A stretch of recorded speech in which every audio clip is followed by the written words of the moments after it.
Hey, Dean, how are you doing? Jack, I'm doing great. How's Austin, Texas, my friend?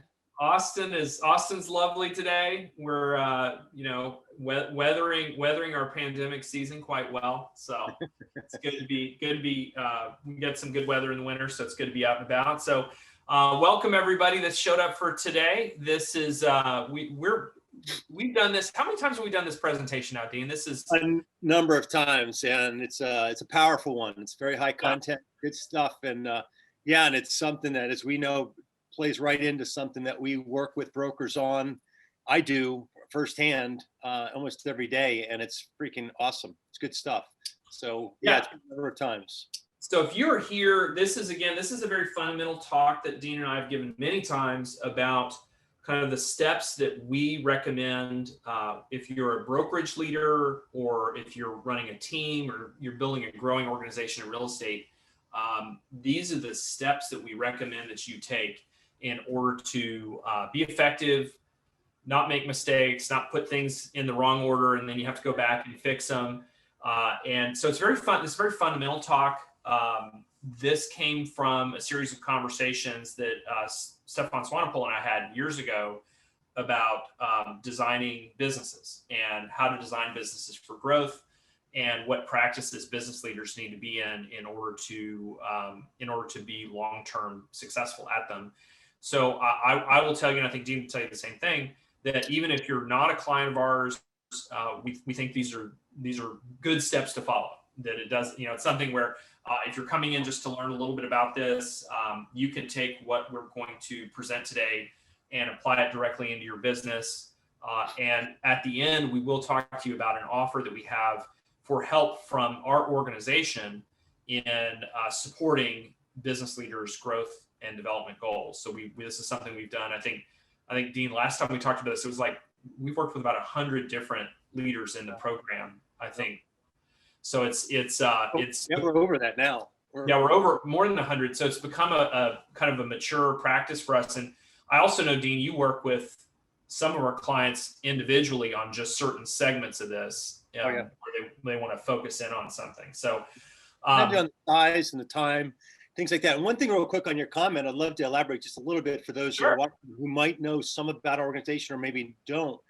But Stefan Swanepoel, who's the founder of our organization, was the national chess champion in South Africa for a number of years, right?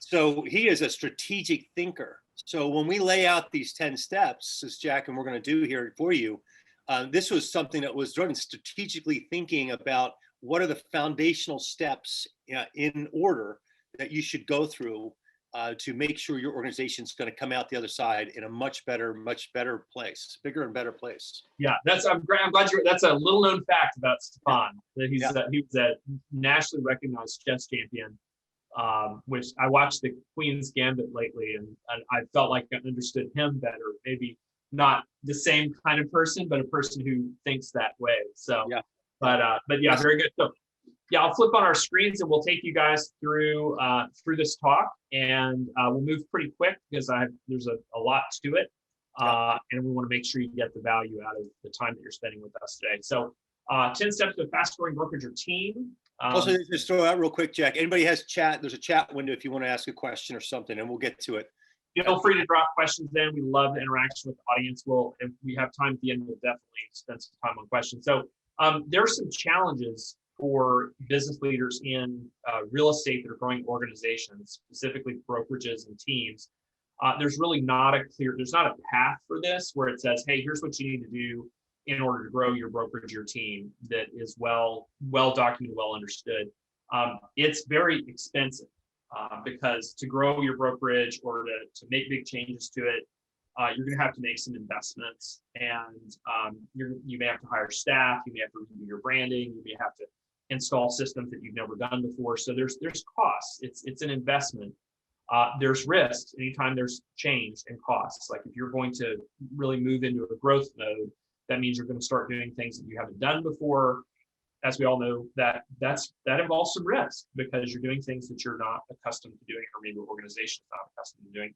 And the other piece is that, I think both Dean and I have observed in developing leaders in the real estate industry, is that part of growth involves acquiring different skills and disciplines that you may not have today. So, our industry comes from a background where not everybody comes in with all of the business background that they need. Most people don't. They come in with a sales background, or they come in with a marketing background, or they come in with something particular to them. And in order to really grow the business, they need to develop in understanding finance or accounting or recruiting or marketing, or other parts of the business that maybe they haven't had the formal education or even the informal practice of. So these are the challenges we see pretty much across the board. Both Dean and I are very bullish on opportunity, though, to do things with organizations that come and work with us, and that we see other people doing on their own out in the marketplace, that people work on improving their revenue and profitability. And I know Dean does a lot of work helping brokers and teams look at that in how they're doing it. Make changes to the business because of the changing market, actually creating the company as an asset. And we do have a lot of people that come to us, and they've got a pretty nice business, but it's not an asset yet that would be saleable if they want to sell it. We do have many people that we work with and that we see in the industry who are trying to do something unique. They want to do something different that is that expresses their brand, their value proposition, and specific to the market.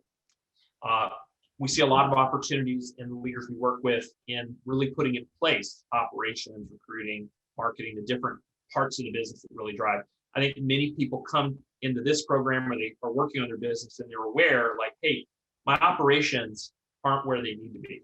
I'm having, as an owner, I'm having to step in and make sure things are happening, and that means your operations are not all there, or maybe your recruiting practices are not all there. So we see that that's a huge opportunity to take a business and really make it function much better.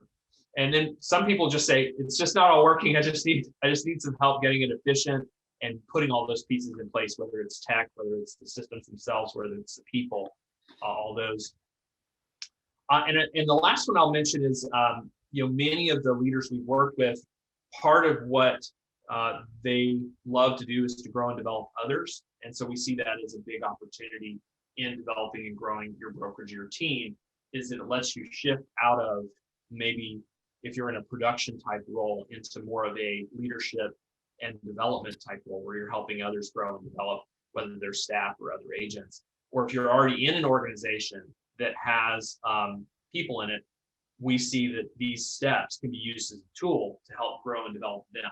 And we've had some large brokers that we've worked with who've come in, and I'm thinking of Paul Barron, who came through the program several years ago, who he really used it to develop his managers and his team. He was 11, 12 office operation, about 900 agents. So those are the pieces that we see as the opportunity in working on your business. Sometimes also the opportunity on some of this is it might be that a lot of the owners come in as rock stars. They're great sales agents. They grew teams. Maybe you see a lot of that these days, and they move into the operations side, and it's a new chair, it's a new hat. There's new disciplines that need to be learned, and it's a quick way to find out that, oh my gosh, I don't know everything in the operations side. And sometimes it's it's the larger, like Paul Barron's, who are running a 3 billion operation, and they just need to tweak here and a tweak there that help them run a lot more efficient. And in that size of an operation, a little tweak and a little tweak there going in the right direction is going to make a lot of momentum and add a lot of bottom line profit. I will never forget what Paul said. He's glad that he paid us just the fee, as opposed, he said, if I'd given you guys a percentage, you would have made it like minutes. So, but it's very true. We have a big operation. You can move a few numbers and a lot of things change. And I do think it's that as a business leader, that growth and development, it's going to flow through your organization. It shows up on your bottom line when you grow and develop. So let's talk about the steps and jump into these. So the first one is that we talk about is discovery. And so you have to discover yourself. You have to take a step back from your business and look at it with a fresh set of eyes. And fundamentally, there's 4 things that we will look at broadly, which is your people, systems, your profit and loss, and your marketing and brand. Those are kind of big picture. Where are you? And then we're also going to want to look at and step into some of the operational metrics and numbers of how your business is running, your recruiting, your churn, your retention rates, how much company dollar you're retaining, your major expense categories and expenses, and your overall profitability. So this is, I know you spend a lot of time one-on-one with our clients in discovery. Talk to us a little bit about that process, Dean. This is actually a deep dive. I call this like an audit. And there's a question in the chat real quick, just so you take a peek at it. So, it's a full audit. So we'll look at everything from the financials. We do over 100 benchmarks. It's called our Discovery Scorecard report that we do. And it allows us to really, right here's a picture of the financial business overview. This is the first of 12 total tabs of information that is provided to us that we work through, and we basically give input feedback on. We benchmark you to the top organizations in the industry, and we do red, yellow, green, and we also share best practices. It is really an opportunity to clearly see, okay, we can create a strong foundation as an organization. Where are you right now? What are the biggest challenges that you're facing toward growth? And then what are the best practices in those key areas to help make and head in a positive direction? And we do not only, as Jack said, the financials and the people and the staff, the organization, but also the tech stack, everything that's running in your business. That's why I call it like a full audit. And that is the first step. Is before you want to go somewhere, you got to know where you are. And this is what this does, this first step. Got it. Yeah. And this is an example we do provide. When we do this with clients, we have a structured approach to it, but you can do it yourself. You can look and say, what are the core areas of my business? Let's look at all of them. And again, just to take you guys back a slide, if you look at, these areas, these are the 4 to focus on initially: people, systems, profit and loss, and your marketing and brand. And then this is the deep dive. So those are the areas to go look if you want to do this yourself. But we do provide tools and walk our clients through that process of looking at it. So, and this will scroll through that spreadsheet to give you an idea of kind of the depth that we'd like to look at a business at. Okay, the next step that we recommend to do, you do an in-depth look at your business and an overall sense of the business. Where are the opportunities for improvement? Next thing is you want to define where you want to go. So what is the goal? Where are you trying to get to? What is the intent of what's the direction that you want to head? We call that your strategic intent. And so that is, what's the nature of your goal? Is it a financial goal you have? Is it you want to sell the company at some point in time? Do you have you want to move into, more of a pure ownership role where you're not in any operational responsibility and you're just purely acting as an owner? What is the nature of that goal? Because when you're really clear about what success looks like, it makes it easier to do the next 3 steps on here, which is to define the milestones to get there. What do you need to do to get there? What are the projects that are involved in getting to those milestones? And then are there any challenges or obstacles you have to overcome along the way? So in that work of defining, here's my success, here's what it looks like, whether that's, an income number that you're receiving from the business, or a valuation for the business where you can sell it, or an outcome where maybe you're able to transition it to a son or a daughter or members of the brokerage today that are going to run it in the future. Like, what is that outcome? And this is really a critical part of deciding what you're going to do, because without that vision where you're going to go, it's very hard to make those decisions. And this strategic intent it's your true north. It becomes all your decisions get filtered through, is this going to move me towards that end result? And you may take different paths to get there. And that's something, when we do this process with our clients, people will say, well, this is my intent. I want to be in this certain position with my business and with my life. And that over the course of multiple years, they may change how they get there based on their situation, where they say, you know what, that's still my intent. I'm going to go a different route because the route I was going wasn't the route that was going to get me there. So but your intent needs to be well understood.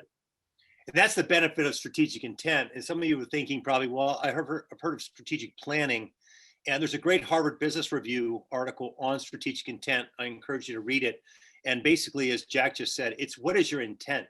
Because if you get problem with strategic planning is you get so fixed on the plan, you lose sight of your intent is to end up here and I'm so fixed on my plan. Here comes a great opportunity. Here comes a way I can fast track this. I can get there much faster to whatever the financial goals are or whatever it is that you really ultimately want to achieve by running the real estate business that you're running.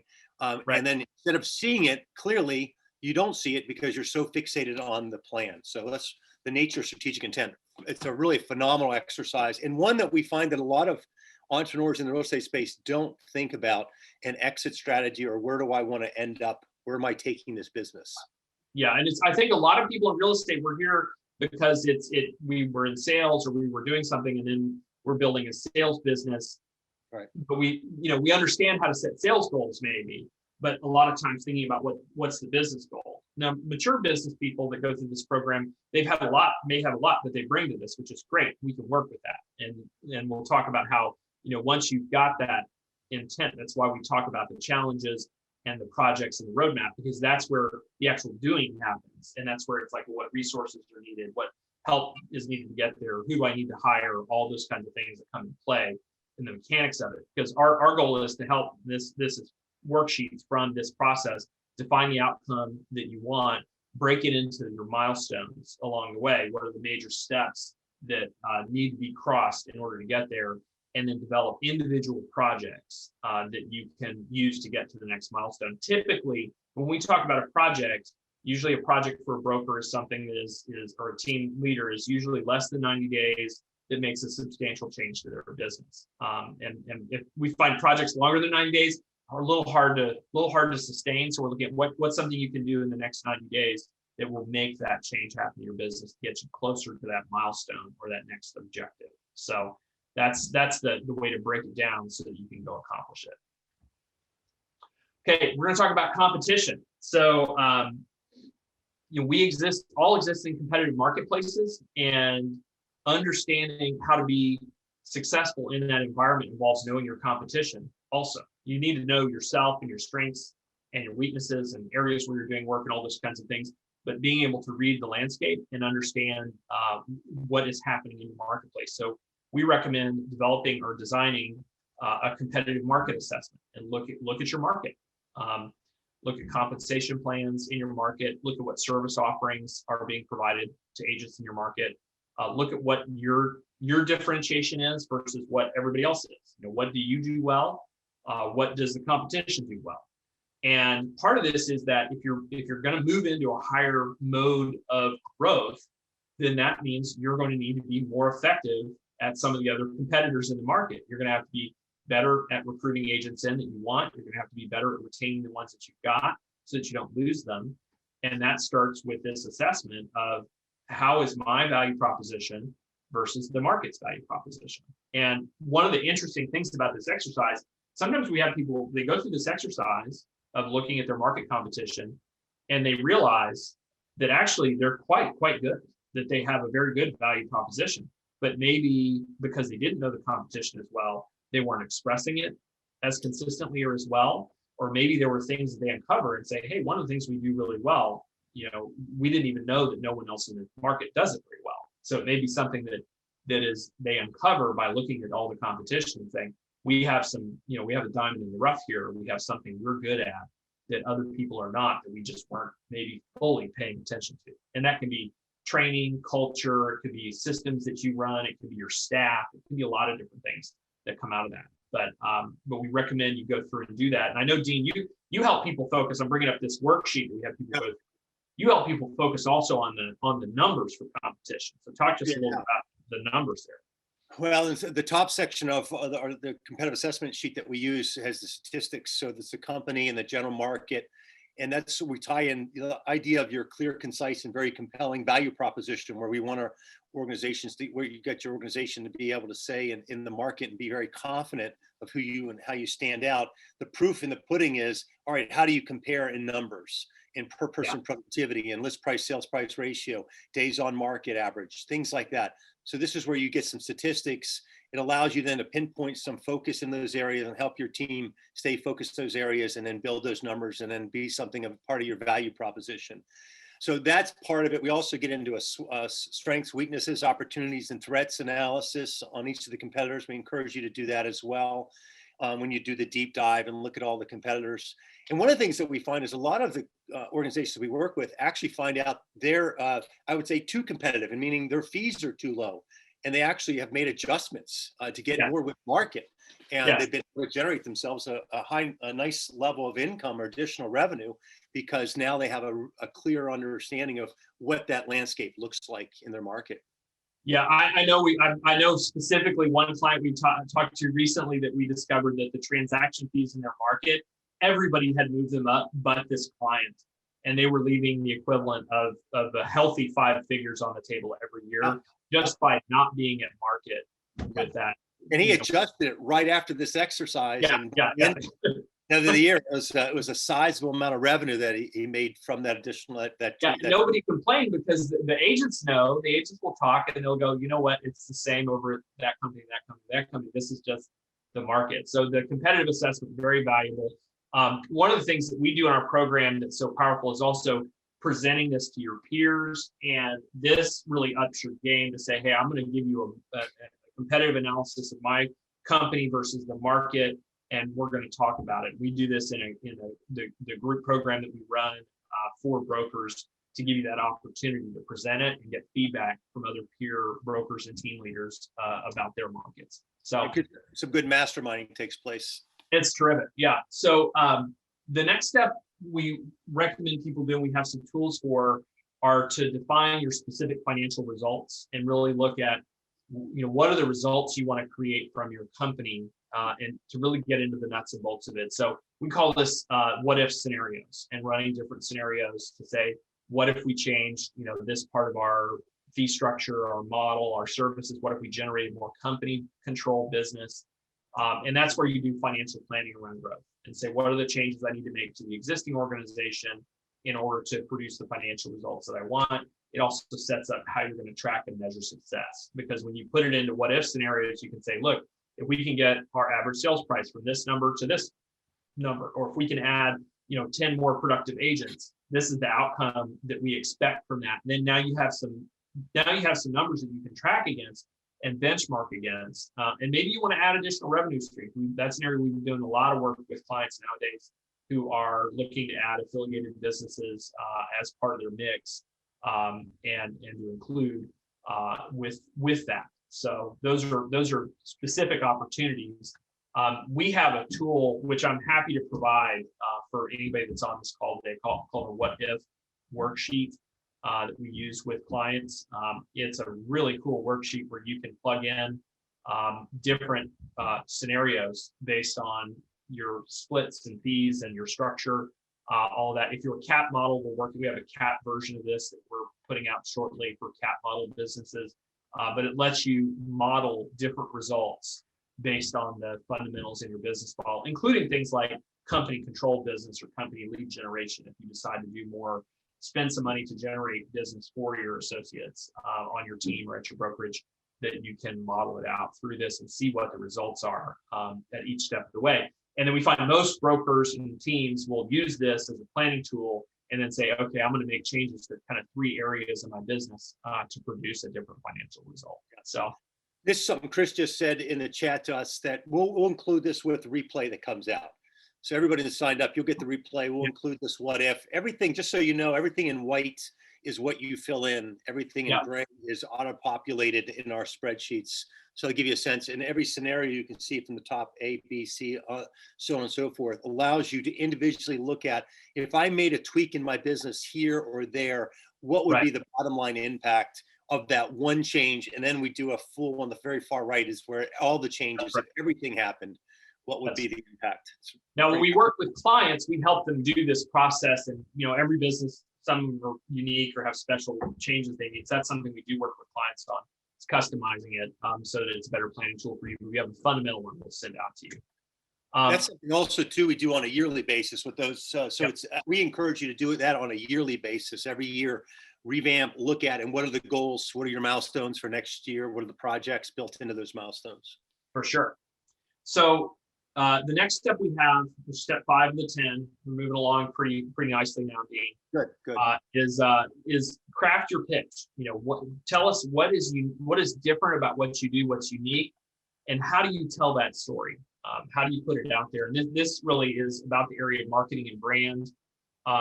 We use a fun and fundamental concept out of the world of psychology called union archetypes. This has been popularized in by marketers in the past to really talk about what kind of business are you and what's the personality of your business, and we use that as kind of a fun way to explore your brand and the way that it expresses your company and who you are as a leader are not your logo.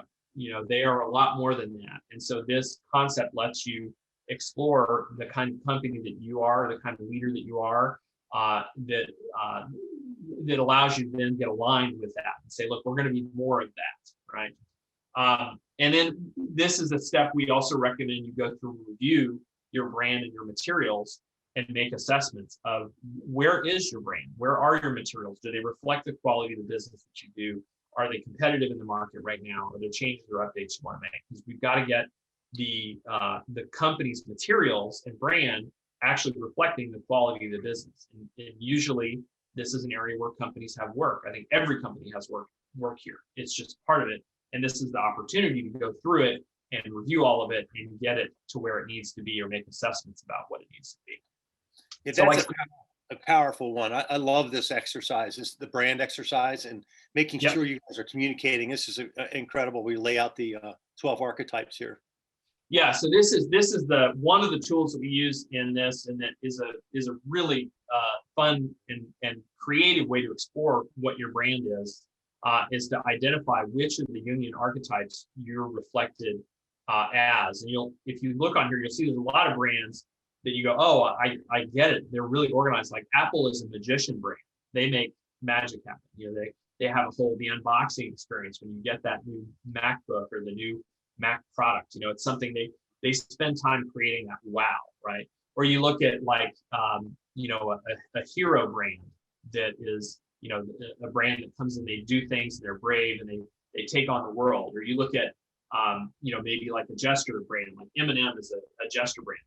It's about having fun, it's about being creative, it's all that kind of thing. So you can organize around these different brand archetypes to make your brand more memorable, and the things that you do really fit with the kind of company that you are.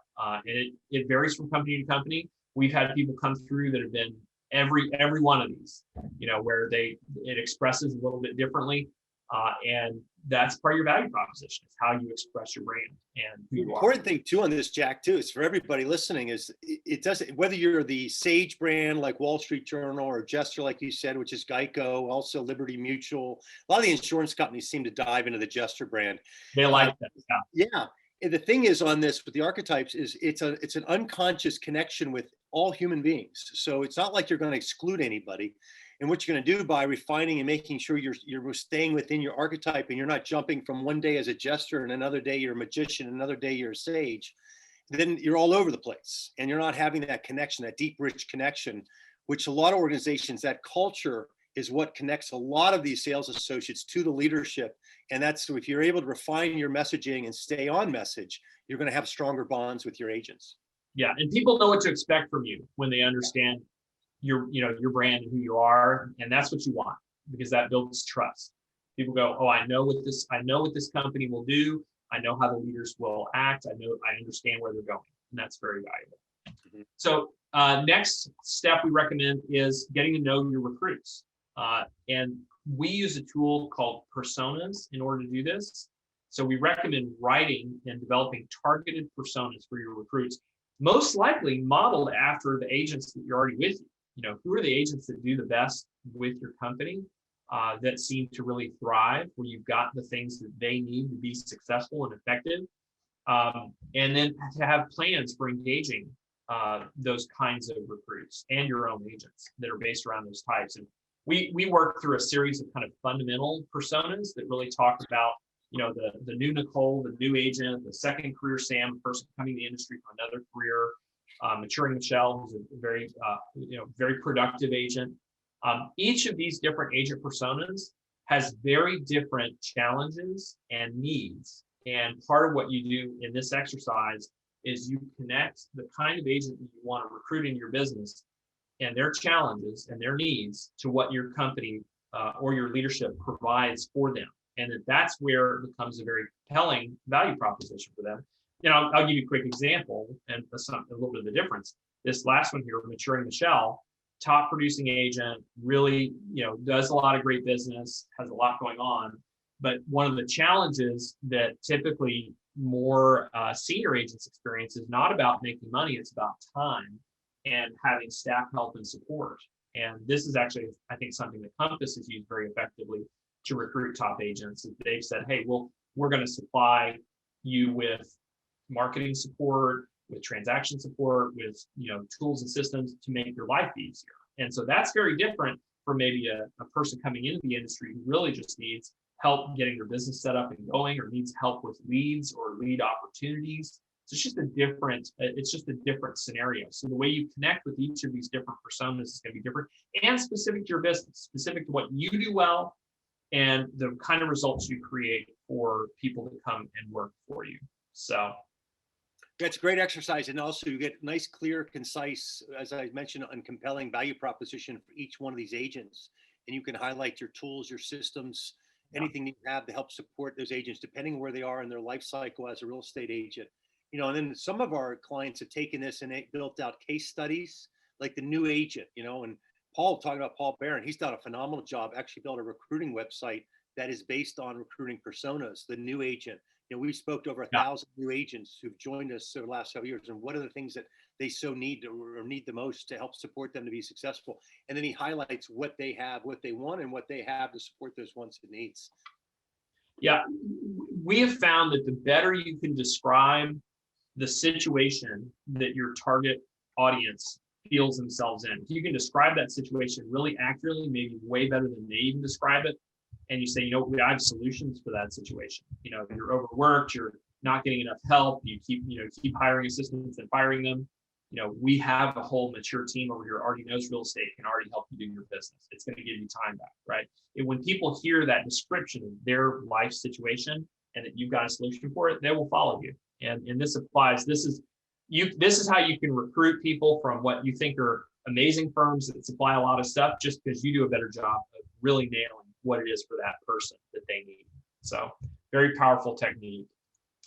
So let's talk about the recruiting system. I know this is where Dean, you start your life solicitor come on with this, because you brought us a really powerful set of practices around the recruiting system for standardizing how you recruit, like how you bring people in. So what you want to do fundamentally is have that process. And Dean, I know you want to talk a little bit about little bit about your process. Well, my background real quick, I was in leadership roles for 20 plus years, ran sales offices for 10 of that for a decade. And when I worked with a consultant, looking in hindsight, I worked with a consultant at my time at Long & Foster, and I learned how to recruiting interview track. I learned, how to put words, like you said earlier, Jack, how to make an impact, high value impact on the words that I use to really show value to someone who's across the table from me or across Zoom in the Zoom channel right now, and how you can communicate value to that person where it really resonates to a high level. And that impacted. So it enabled me to go and have 46 agents in 1 year to a 50-50 split. It was phenomenal. And I carried that for the next, number of years, even to this day, and improving that system of how to express and show value to recruits. So we go through this in the program. I encourage you, if you don't go through it and work with us on yourself, make sure you perfect your recruiting systems and think of the recruiting as a whole funnel. We start from the beginning on spinning plates, the idea of prospecting actively to try to find people who are either getting in the business or in the business currently you want to bring to you. Also, your agents are your best recruiters, so they should be one of your spinning plates that you're asking continuously about any talent in the market. One of the great lines that you can use is ask your agents if they could not list their own home for sale, couldn't have anybody else in the organization list it for sale, who in the market would they select to list their own primary home for sale? That's the quality of agent you want to bring into your operation, to your organization. So to keep the bar high, agents know you're looking for great talent, but that's where you can incorporate everybody, but then systemize it. Listing agents, what I found in working with leadership is listing agents were really good listing agents, were really good recruiters because they're used to conveying value. they're good at prospecting, and then prospecting, and then getting out and conveying value. What you do with the recruiting interview is you need to get a good recruiting interview track and have something where you can convey value at a high level and be able to differentiate yourself from your other competitors. Yeah, and I love the step by step. If you are a strong listing agent, you can be an incredible recruiter because you understand when you're in the listing appointment is a process that you take people through where you're positioning what you do so that people understand it and value it. And recruiting is the same thing, but boy, does it have a lot more impact because in a listing appointment, you just get a listing, right? But at a recruiting appointment, you get a person to join you on their next stage of their career. So that's why we see you got to have that process in place, that system in place.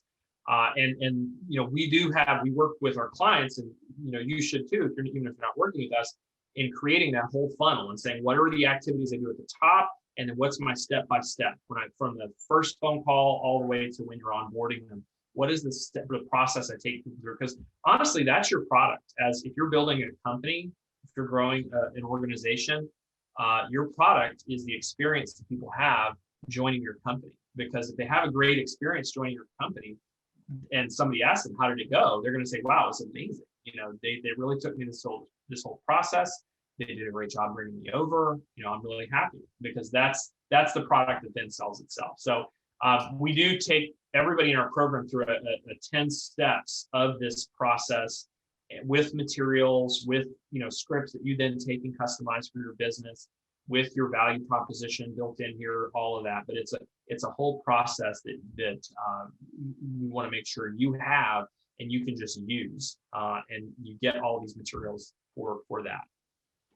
Steps, scripts, and any of the templates that we provide. So this step, we're closing in on the 10 here. So we're closing in. We're moving pretty good here, Dean. I'm happy with this new format we did. So we're going to implement. So we work with brokers and teams to implement Sphere marketing.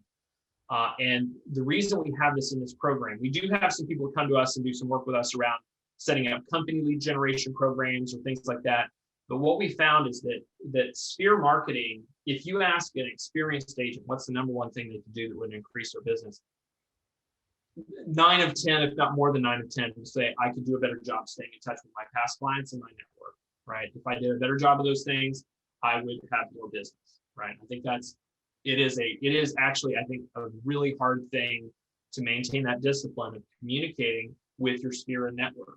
And I remember from when I was in brokerage, that was part of the value proposition we provided to our agents. We said, we're going to prepackage things that you can then send to your net. We're going to do all the heavy lifting.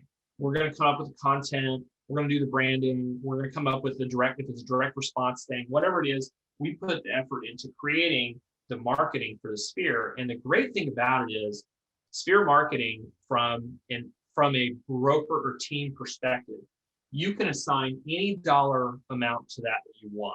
You can make it really rich. You can make it a big number. You can make it a medium-sized number. You can make it a low number. But you can create a program that fits your budget.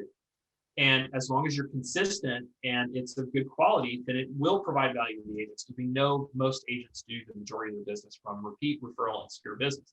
And it is the thing that many of them, if not most of them, are weak at. So we work and recommend you work to establish a core program that is based around Sphere, that has cost-effective, scalable programs, whether it's all digital, maybe digital and print, or if it's a combination of things. I know that the brokerage that I was a part of, we primarily focused on email, social, and events. We didn't do anything in print for our clients, so we focused in those areas. And then we had a whole way, and we said we're designing our whole program so that each agent gets value out of it. They can invite their clients to the events.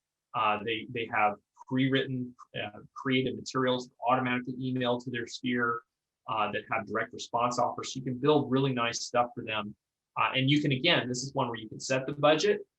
And if you're consistent about it, that's the great thing about running the business, is that you're going to be better at being consistent about this than the individual. The agents get tied up in transactions, they get busy, all kinds of things going on.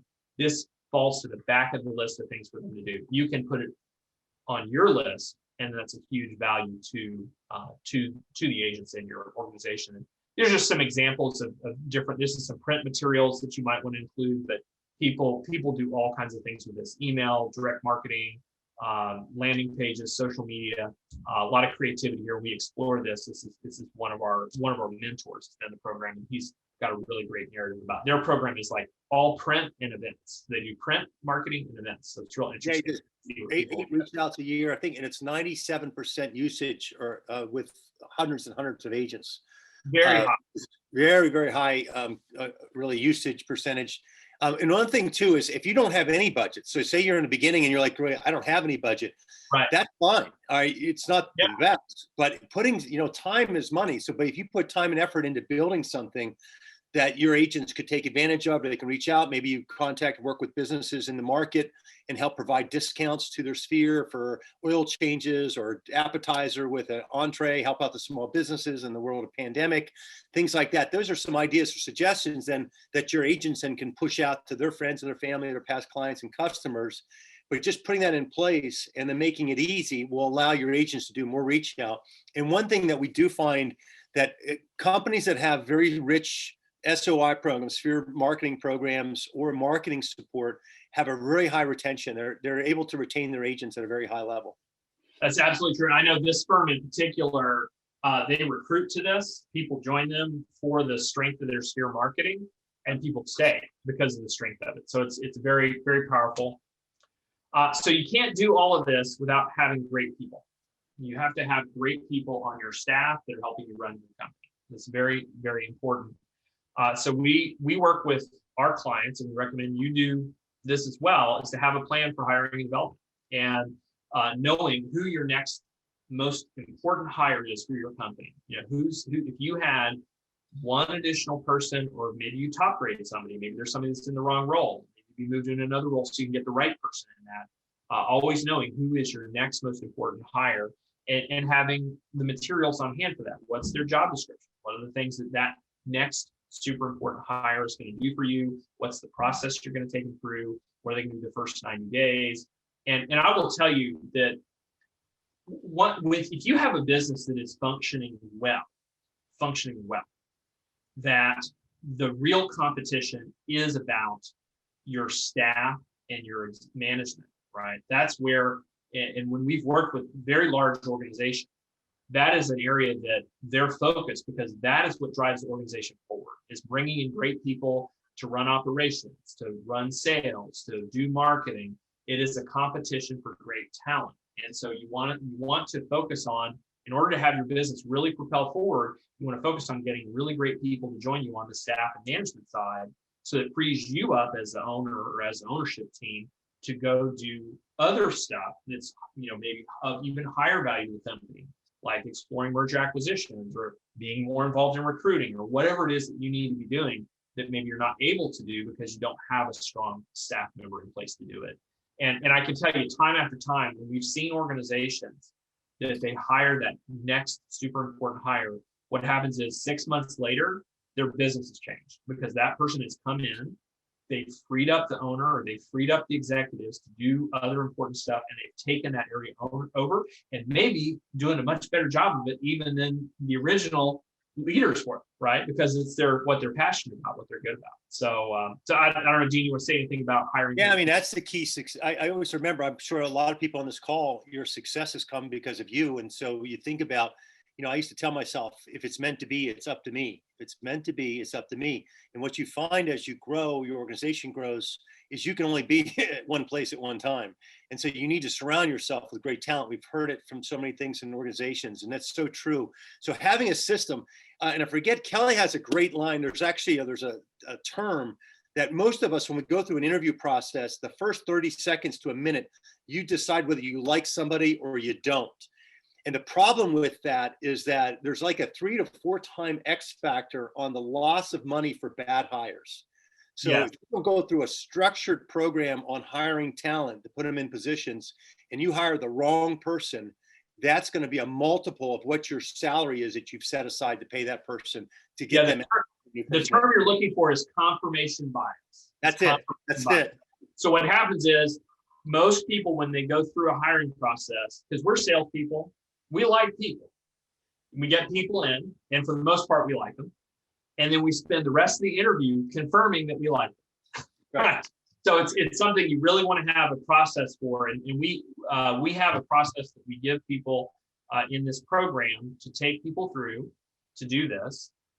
We provide materials for here's how to identify what you're looking for. Here's what people need to do in the first 90 days.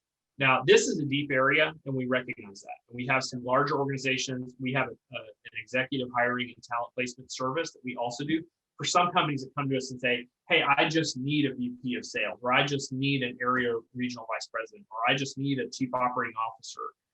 And what's been so great is seeing some of our clients have been through this program for the past 5 or 6 years. They're coming back to us, and now we're helping them hire those executive roles so they can move into other markets and open up, go into other places. But we provide you the structure for this and the process for this and some materials that you can begin to move into a more purposeful hiring and recruiting.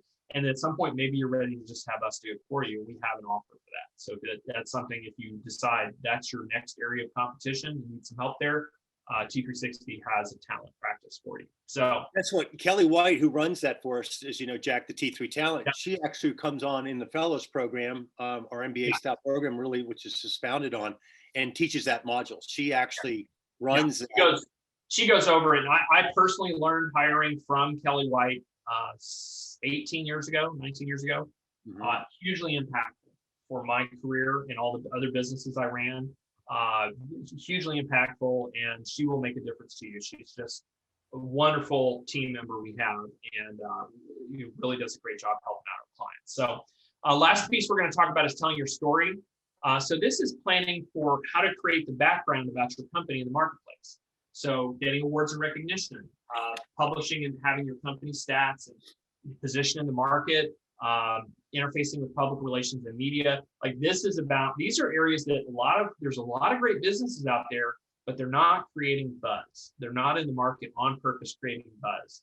And so this is one of the areas where, because most real estate brokerages and a lot of teams, they kind of focus. We know how to market listings, right? And we know how to do like maybe our personal marketing, mostly from our backgrounds.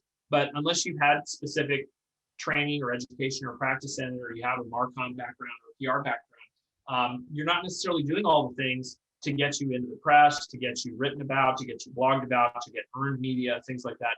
So these areas, that area for competitive movement and competitive action in the marketplace. So we work with people to look at what are awards that they can apply for.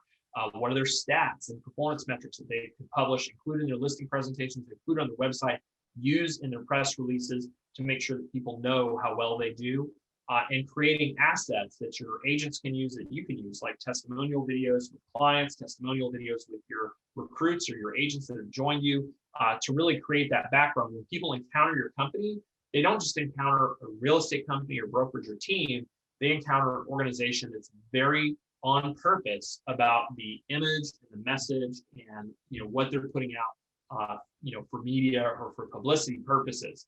And again, most companies don't do this at below a certain scale. When you get to big companies, they all have PR, they all have communications people that worry about this stuff. So this is a practice you can adopt and bring in, and you don't have to do all of it. And there's different pieces of it. You can choose which ones you want to do. But this is a way to amplify your message in the marketplace. So we teach this one last because at this point, when we work with people with the program, at this point, they may have some accomplishments they want to talk about. So that is there. So Chris says, yes, marketing our successes at an office level as we launch a new location is paramount. So that's exactly right. You want people to know who you are and that you beat your drum, go into the market, make some noise. So very important part of the process of strategically developing your business. And I will also tell you, we have our clients, and Dean works with them, revisit this every year through our alumni program. When people go through the initial program with us, which I'm going to talk about in a minute, then they revisit many of these key steps as they plan for each year. And this step is part of that annual process. So looking and saying, what awards are we going to win next year? How are our stats this year? What can we really, put up a big sign about and make some noise about? So those are the 10 steps. Those are 10 steps. I'm going to talk to you a little bit about the program we run, because we've had about 60 people on this webinar today, which is great, and you guys have stuck with us. So I'm going to take a few more minutes and tell you a little bit about the program we run. We are opening up a new program that we're starting in March, right? That's our right now. Right now, we are taking on new clients for this program. We typically run this program twice a year. It's an application process. I'm going to talk to you about it. We've created a program called T3 Fellows. The mission of T3 Fellows is to produce leaders who can fulfill their vision. That is the mission. That's what we're trying to do, is to help you fulfill your vision and where you want to go with your business. The way that the Fellows program works is it's a monthly program. Each month, you'll notice there were 10 modules that I covered. So each month we cover a module. There is 1 month that we do, 1 month at the end of the year, we do in December, which is about trends and trends reports. It's not part of the 10 steps above, but it is informative. And then we also do retreats at 2 of the months of the year. So you're going to have each month, there's going to be a significant activity with us. We do a live online module presentation. All those steps above, we go deep dive into them. We give you all the materials and the how-to. So we give you here's what we do, and we'll help you do. And then we do a small group or one-on-one meetings at the end of the month in order to roll up that activity that month. There's a fair amount of individual consulting the first 3 months, which is about your discovery, your strategic intent, your financials, all that kind of stuff. That's done. We do this in an individual format so that you get a lot of help and support. And we do have companies, some that will come to us and just pay us just to do the discovery process on a one-on-one basis. So you get that as part of this program. It's really great. Currently we're doing online retreats. We will move those back to in-person retreats when that's available, when people can travel and we all feel like we're vaccinated and safe to get on planes again. We will be doing those. Right now, it's the places that we like to hold them. They're not even having events right now, so we got to wait. So we're doing those online until probably later in this year is when we anticipate being able to do those in person again. And we have access to the other members of the T360 team. We're about a 20-person company. About half of that are consultants that work specifically with real estate businesses, and we have people that work in merger acquisition. We have people that work in technology and back office systems and accounting and recruiting and hiring, like Kelly does. And then of course, Dean and myself, we're available to help you with the specific problems and issues that you have. We're really an extension of your executive team when you're a client with us. We do have some things we're looking for. This is not a take-all commerce program. It's typically a small program. Usually, 6 to 10 brokers, maybe as many as 12, just depends. So we try to get a small group together that's in different markets, so they're not all competing with each other. So we can do the masterminding part. But we're looking for people that are committed to growth, that want to grow their business, and that have stable sales and revenue. This is not sales coaching, although there will be likely impact to sales going through it, because you're going to do some things that will help you on probably both making more money from your existing sales as well as growing sales. But we don't want to bring people in that don't have a stable sales and stable revenue with their company, because you're going to be investing to get to the next stage of your business. This is not an establishment program. This is a growth program. So you've established your business if you're a newer business or a smaller business, or if you're an existing business, you're ready to invest and take this to the next level. I will tell you, we've had, like I said, we've had about 100 brokers and team leaders go through this program. There's a few that have done this over the past few years that we talk about. We have a number of testimonials on our website at t3fellows.com. Paul Barron said, when I look at the amount of revenue I've generated as a result of being in the T3 Fellows program, it's been a very good investment. During the time with us, he doubled his growth rate from 15 to 18%, to 30 to 40%. He upped his sales volume by 40%. He increased his number of agents from 550 to 740 agents. He, more importantly, recruited back some agents that had left. So very strong growth. We also did some work with Matt Curtis Real Estate. Says if you're looking to grow, this program is a great avenue to get a return on investment. Highly recommend. Matt's a numbers guy too. He wouldn't say it's a great return on investment unless he had gotten it. So during the time where he was in our program, he's now in our alumni group.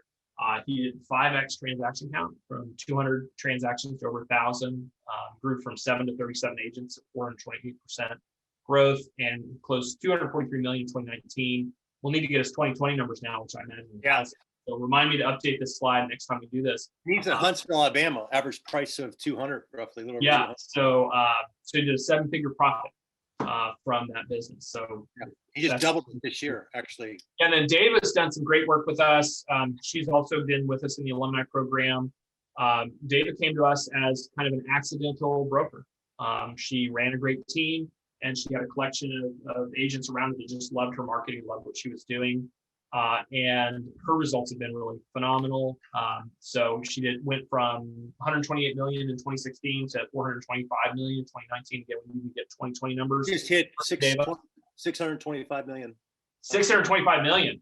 That is no joke to go from where she was to where she is now. So, and I think she's opening in another market, right? I mean, she is. She also moved out of she had part of her strategic intent through the fellows program with us, wanted to move out of sales actively and run the operation, and it was scheduled, I think, sometime in 2022, and it moved like 2 years in advance. She was kind of resigned. She's like, well, I'm gonna have to stay in sales and growing my team for a couple of years before I can do this. But she got in this program and was able to do it 2 years ahead of her original in schedule. So and that's part of what we do is we help our clients just move a little faster, get the resources they need, not make the mistakes that other people make. That's one point real quick to point out is she started at 25 agents. She's over 90, she's over 100 now. But a lot of the organizations, some of the organizations we work with too are starting at 5 or 10 or 15.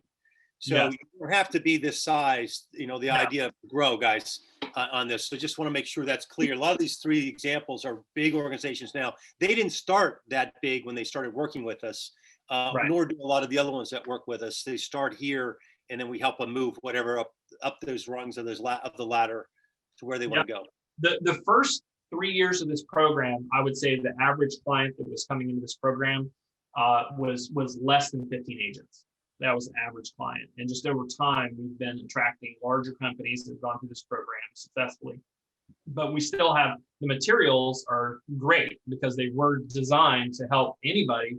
But if you're at a small stage and you want to grow, boy, we got a rich toolbox for you to use, a lot of different things. So if you are interested in this program and you've stayed on the webinar this long, you may have some interest in it. Otherwise, why keep listening to Jack? It's just talking. So, but we do have an application process. I would say, even if you're not sure, fill out the application because Dean's going to reach back out to you. He's going to give you some great coaching about your business, regardless, even if it's not the right time for you to do this program. He's going to tell you what he sees. He's going to look at your application and give you some information back. So you get some valuable, supportive coaching on your business and what you could do to go next, whether that's with us or not with us. You'll get that. So we'll review your material, we'll do an interview, and we'll tell you whether or not we think you're fit for the program. We do ask, it's an annual program. We ask for a personal commitment to stick with the program. It's kind of like, we know it's a lot of work for people that really want to improve their business. So we ask for your personal commitment as the leader to be in it. It's a monthly contract though. So if you are, if it's not working for you, if you have a life situation come out, we're not trying to hold you hostage. So we do have the ability to let you out of that contract with some notice. So, but we do want you to commit. Let's get in here. Let's get it done. And you will get 110% from us. And we want that from you to be successful in this program. So you can go on teacherfellows.com to find or ask questions. That's where we have there's a lot more material on the different steps in the program and also some other video and client testimonials, things like that. This is one of my favorite things that I think T360 has ever done because we get to work with ambitious entrepreneurs very closely with their business for a year, and then if they go into our alumni program, often many years. And we've got a good, how many are in our alumni group now, Dean? Total, we do a mastermind call with all of our clients. And right now there's a list of 72 people we send out to invite them to the mastermind. So it's a very robust, we do a quarterly check-in. We've just updated that. We're gonna do some quarterly check-ins. We do an end of the year planning, all that. That's after fellows. These are the foundational steps to get your business really humming, get you moving, get some systems in place, and then it's tweaking. And it's like I mentioned at the very beginning of this call, is then we start tweaking this and we tweaking that and helping you run it more efficient. But what's really remarkable, and anybody who decides to move forward and it works out for you guys, is you are a different leader at the end of this timeline. You come out of it so much more knowledgeable than you did going into it. And it's just a beautiful process. It's fantastic. Well, hey, we hit it right on the button, Dean. We're right at 1 o'clock. So I think our new slide deck worked out. If you have been here for the entire time, congratulations. We're going to get you made it. The rest of your day back. You made it. Those are the 10 steps. And also, if you want some help from us, how to get it, tfellows.com, just come on and apply. We'd love to hear from you. We'd love to help you work on your business. And that's really the thing we most enjoy is helping brokers and team leaders get to their next level. We have a lot of tools to help you with that, and would love to have you as part of our next program. So with that, Dean, let's keep to our promise to keep it to an hour. And thanks everybody today for coming out. And we look forward to seeing you on our next broker calls, which we will start back again next month, the once a month broker education that we do just as a service and a value to the industry. So see you, Kat. See you guys. See everybody. Thanks, everybody. Bye-bye.